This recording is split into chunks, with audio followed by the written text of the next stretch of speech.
Para a maioria das pessoas, apenas a ideia de estar perto de um corpo sem vida lhes dá arrepios. Mas para os trabalhadores de funerárias, os cadáveres são a única maneira de ganhar a vida. Embalsamadores, agentes funerários e associados passam a maior parte do tempo com os mortos, coletando algumas histórias bastante cansativas ao longo do caminho. Veja agora algumas histórias contadas por estes profissionais. Eu sou Eutímio Carvalho e você está no canal Mistérios do Mundo. Obrigado por estar aqui com a gente.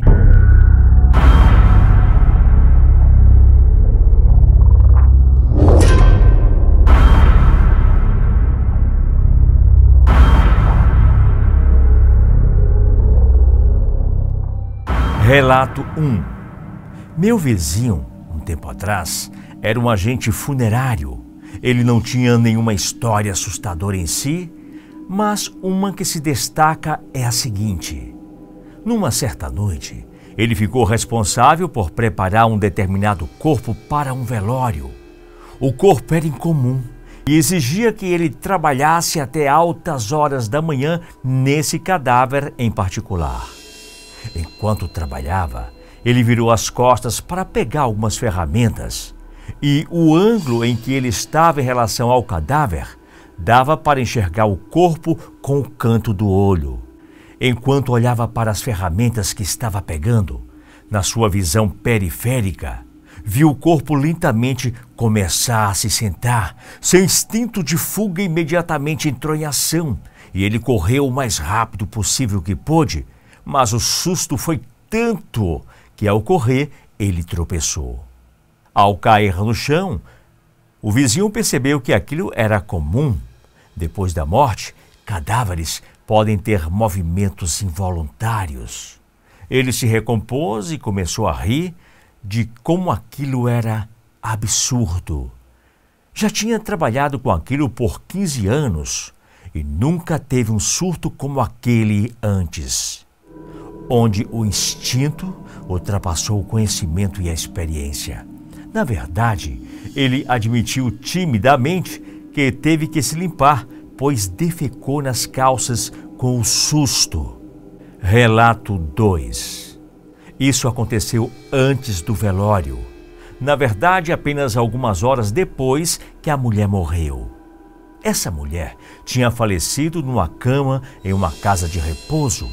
Ela era uma senhorinha muito gentil, mas que nunca recebeu uma visita sequer enquanto esteve lá. Depois de receber a notícia, um dos seus filhos chegou e ficou frustrado por não conseguir tirar o anel de casamento de diamante da mulher, porque seu dedo estava inchado.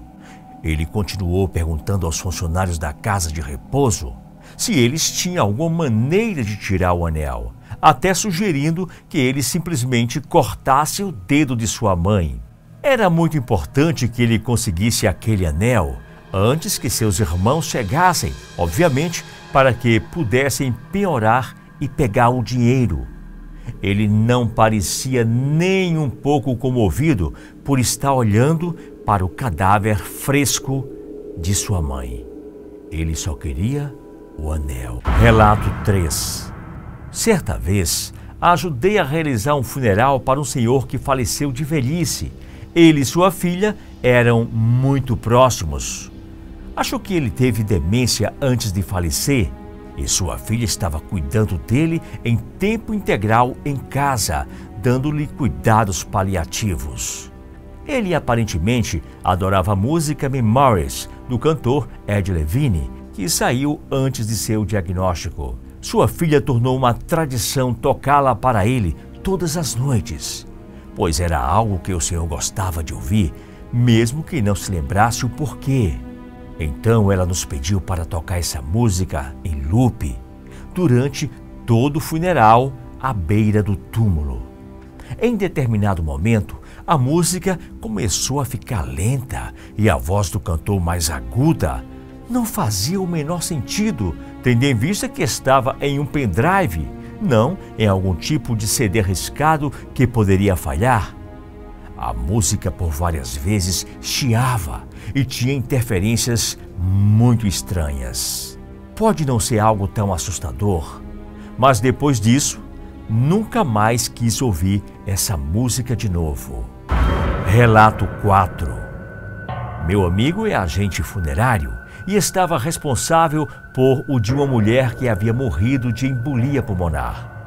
Sua filha organizou o funeral, pagou um serviço completo para enterrar sua mãe. Entretanto, houve um pequeno problema logo antes do funeral e um dos funcionários do necrotério precisou entrar em contato com a filha, mas ela não atendeu. Na hora então, ligaram para o marido da falecida, que estava listado como contato de emergência. O que ninguém sabia era que a mulher falecida e este homem, pai da garota, estavam separados há décadas, porque ele tinha sumido. Mas ninguém da família, incluindo a mulher falecida, sabia que eles ainda eram legalmente casados, o que legalmente tornou o marido o parente mais próximo, que é responsável pela organização do funeral. Ele ficou chateado por ninguém ter lhe contado e ordenou ao necrotério que não enterrasse o corpo dela, nem deixasse o caixão aberto. O resumo é que todos já estavam no funeral, incluindo os próprios pais da mulher, quando de repente, este homem que não via a mulher por décadas, cancelou tudo. Ele exigiu que o corpo dela fosse cremado. Sua própria filha estava implorando e chorando para ele não fazer isso, mas legalmente ele tinha todo o poder para tal. O necrotério fez tudo o que podia, mas no final ele tinha o poder legal para exigir o que quisesse. A mulher acabou sendo cremada e o homem tomou posse de suas cinzas e sumiu novamente. Relato 5. Um homem rico odiava seus filhos e não queria que eles recebessem um centavo de sua riqueza. Portanto, queria que todo o seu dinheiro fosse gasto em um mausoléu para seu caixão, com um jardim de rosas ao redor e sua manutenção eterna. O senhor tinha os planos arquitetônicos aprovados pelo conselho da cidade para o mausoléu, incluídos em seu testamento. Ele exigiu também que o dinheiro restante que sobrasse, após a construção, fosse destinado para um serviço de jardinagem, manter o jardim de rosas e limpar os cocôs de pássaros de seu mausoléu, em perpetuidade, até que o dinheiro se esgotasse há alguns séculos. O mausoléu fica no cemitério de St. Herbert, nos arredores de Lyon, na França. Relato 6. Minha mãe não foi exatamente uma agente funerária, mas o que eu e ela passamos foi bastante assustador. Acontece que ela tinha um salão de beleza quando eu era criança e tinha um grupo de clientes mulheres regulares que vinham semanalmente. Por causa disso, acabamos conhecendo todas elas muito bem. A coisa assustadora é que quando essas mulheres morreram em um acidente de carro, suas famílias queriam que minha mãe fizesse o cabelo delas uma última vez. E na maioria das vezes, antes disso, me levava com ela para ajudar. Eu era muito jovem, então foi muito estranho e assustador para mim.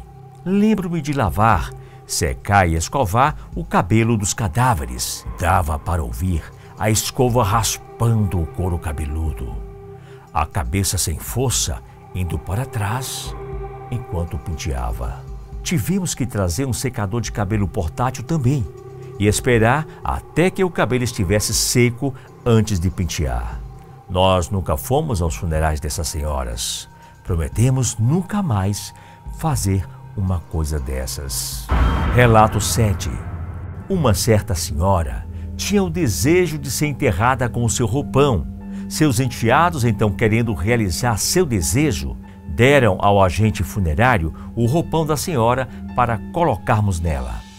Para ser justa, porém, ela queria que suas roupas fossem todas doadas para um abrigo de sem-tetos, em que ela se voluntariou, e suas joias destinadas a seus filhos. Ela queria ser enterrada em seu confortável roupão de banho, uma vez que, ao mesmo tempo que cobriria o seu corpo, não tiraria muito do que os outros necessitados poderiam precisar.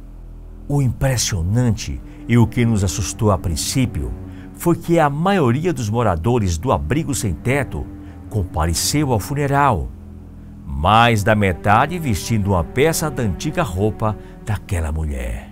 Relato 8. Fui diretor funerário por uma década e vou listar aqui as coisas mais bizarras que já tive que ouvir de familiares. Infelizmente, algumas perguntas e afirmações que nunca pensaríamos que fôssemos receber vêm à tona. Ainda mais quando se trabalha há muito tempo nisso. Já ouvi coisas como: eu posso assistir o embalsamento? Você pode deixá-la com os peitos mais empinados? Vou colocar algumas drogas no caixão dele, não o roube. Ele está morto, não me importo. Livre-se dele da maneira mais barata possível. Se essa tal pessoa aparecer, você precisa expulsá-la? Quando alguém fala essa última frase, geralmente termina com a polícia no velório. Eu também já vi pessoas pularem caixões, começarem brigas, ficaram bêbadas, insultarem os mortos e a família. Era terrível. Muito estranho o fato do ser humano se comportar desta forma. Mas enfim, esse é o mundo em que vivemos. No mais, um forte abraço e até o nosso próximo encontro.